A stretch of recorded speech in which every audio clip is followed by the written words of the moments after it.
picture the scene. It's 1997, you've just purchased Hanson's Mbop, and you've got an actual summer. You spent the past 6 years buying Sonic games and trying your hardest to complete them.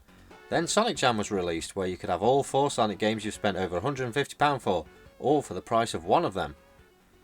Sonic Jam had us fooled into thinking this would have been what the Dreamcast did for Sonic Adventure. But it wasn't. You have 4 games to choose from: Sonic the Hedgehog, Sonic 2, Sonic 3 and Sonic & Knuckles.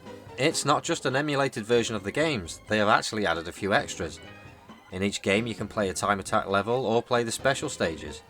Options have been added too, where you can add the spin dash to the first game, which we all know we try and perform when we go back to playing it, and a choice of difficulty. You can play the original game, which has no alterations at all, normal mode, which makes the game a little bit easier for the not so good players, or easy mode for the weak and pathetic, which removes most hazards and reduces the number of levels you play, as well as cutting the number of hits the bosses take.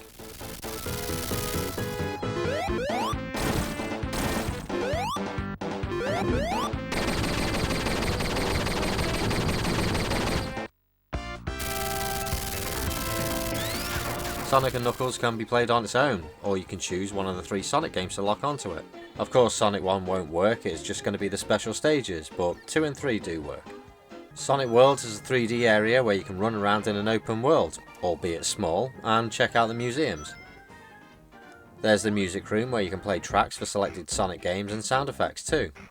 A video museum which has clips of the cartoon series and game commercials for the Sonic games. The character house for the character portfolios, and the Hall of Fame where you can look through the history of Sonic the Hedgehog.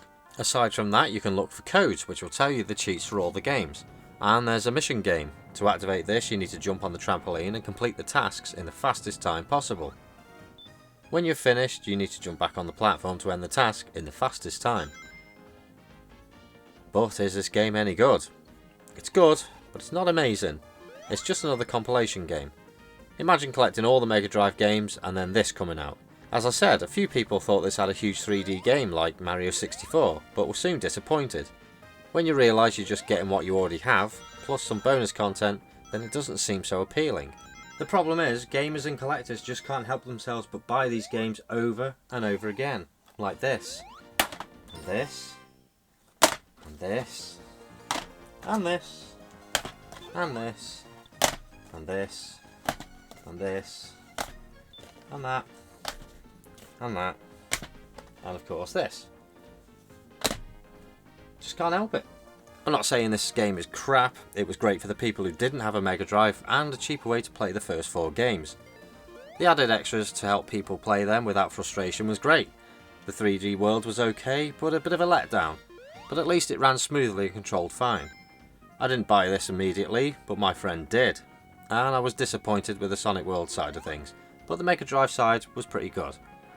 The emulation is near spot on with some sounds being changed, but it's not for the worse.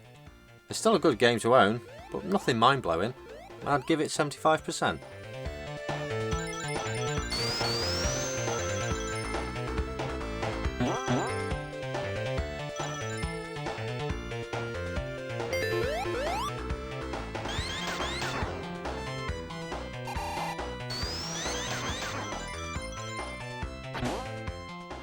Thanks for watching.